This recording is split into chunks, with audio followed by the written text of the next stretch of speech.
Yeah. Those bad courses, those were the fights happen. My brother goes and plays at a course here, and it's Riverside. It's another small course that we used to grow up playing.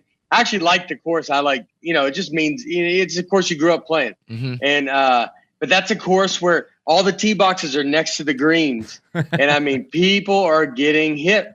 Just like, I mean, if you barely miss the green, you just land. And when bad golfers play, they're not like rational. No. Like they don't go like, oh, that happens. They think you did it on purpose. You were aiming for me. And then they're like, and here we come. And then they're going to just come after you. I played this was at my course, but we were playing and a guy I was playing with, he hits into another tee box. And I see the guy's hands go, this guy looks just like Steve Kerr, the guy that he hit. I mean, I think it's his brother, and I would ask him if we have bad blood now. So I go over and I can tell like I got to go over there because this dude's going to be upset. And so then the guy is kind of like, guys, you got to watch out. And we yelled 4. He just couldn't hear us. It's a bad shot. No one wants to hit someone. No, yeah. We're trying to get it in the hole, bro. We're not trying to hit it to other people's tee boxes. So I get over there. I'm talking to his wife's there. Jeez. And I'm like, look. I'm like, dude, we yelled 4. Obviously, we're not trying to hit you. Like, no one wants to be in this situation. You think this is horrible. And he's like, oh, well, just, kind of wouldn't let go. His team, by the way, he's teeing off. They're hitting in the other fairways. And then my friend, that's the worst golfer, his name's Felix. He goes and he's aiming this way. He hits it sideways and hits the woman's cart. I mean, I just got everything calmed down. I get it.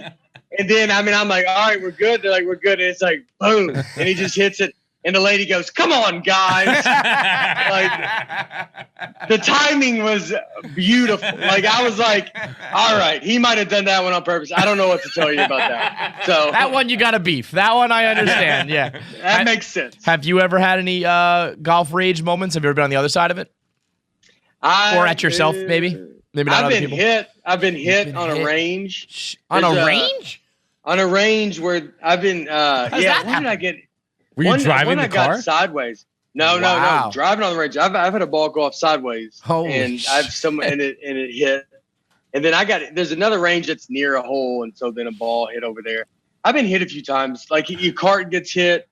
No, I'm trying to think, no like fights or anything. I mean, that's all public golf. You had the guy who called you his wife's name, obviously. Olivia. I couldn't remember the name. Yeah, Olivia was exactly the true. Did I ever tell? It's exactly the story that happened. The old man comes over and goes, Olivia, and I was standing there, and then I asked a kid at the valet because I was just playing in Florida, and I said, hey, did that guy call me Olivia? And the kid was embarrassed. I mean, he was like, yeah, I don't know, man. I don't know. He did though. And I told the kid, I go, it's honestly the best thing that's ever happened to me. And he doesn't know I'm a comedian that's like, right. Dude, I'm going to have that in my back pocket literally for the rest of my life. Son, you don't realize that's the best thing ever. That guy called me Olivia. When was the last time, or if ever, that you were in a fight? Not even golf related, just like, fist, like a bar fight, fist fight, anything like that? I just can't imagine. I had a brief in college. My brief stint in college where I got no credits.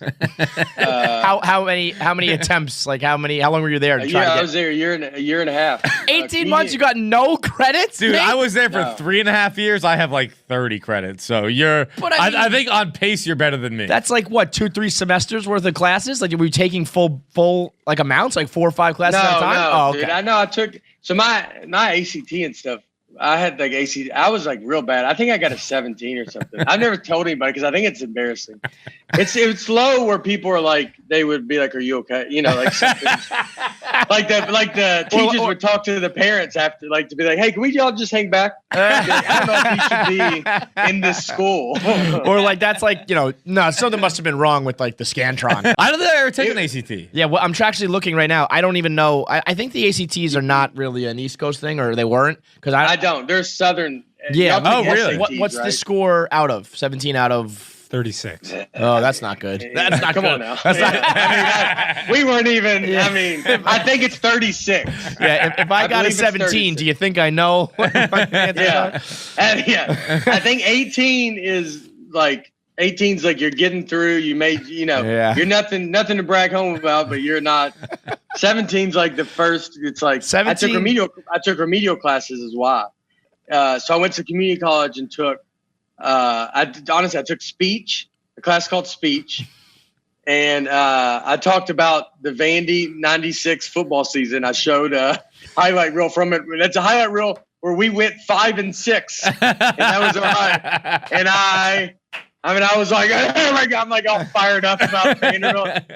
And we, I took my senior year of high school. I took pre-calculus. Oh, gosh. Which is... You got no shot. This kid, I mean, the other day, Nate, we did a challenge here. It was how many multiple choice questions how many multiplication questions can you get right in like 1 minute? And it was like 6 times 2, 3 times 9, like just like simple shit like that. I mean, I got 21. He didn't, like everyone else, a lot of people like finished. It was how fast can you finish all of them? You got like 15 out of 30. I got 1/3 of them. It was really, and he's sitting there and counting on his fingers. It was real bad. So him doing pre-calculus is like, forget about it. But pre-calc, so my senior year was pre-calc. That was the last math class I ever took. And we had this major project that you had to do. Like it was told to us on day 1 of classes. And then on the last day of classes, you had to choose your project and then explain it. And mine was explaining how sailboats work. Yeah. And she was just like, that doesn't involve any math. like I took the whole year, and she said it in front of the whole class. She was just like, that.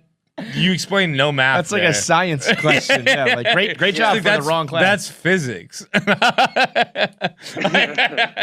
I had no math in my and that was like what my entire grade was based on. I failed the class. Clearly. Oh, so wait. You're an unbelievable sailboat rider. Like you're like, I know how a sailboat works. That you have some weird. If you could ever see that teacher on a sailboat broke down, and you roll up and go, "Oh, look how the tide has turned, my friend," and then you just don't help her, and then you go. I bet you wish you weren't a pre-calc teacher you now. That 06, don't you? You remember that? Yeah. And also like I didn't describe it well. It was like how someone explains how a plane flies, where like it's about lift, and I was just like, it's about like push. And she's like, man. This doesn't have any math in it. It's just going. You got to get going and going. The wind tells you where you're going. She's like, what? And you're like, I mean, it's true. Is it not true? Spot the lie. Spot the lie. Yeah. So you do 3 semesters, a couple classes, whatever, no credits, and then failed bowling. I failed bowling, a bowling class because I didn't go to it. They wanted it because you have to keep score. By a pencil, which is insane.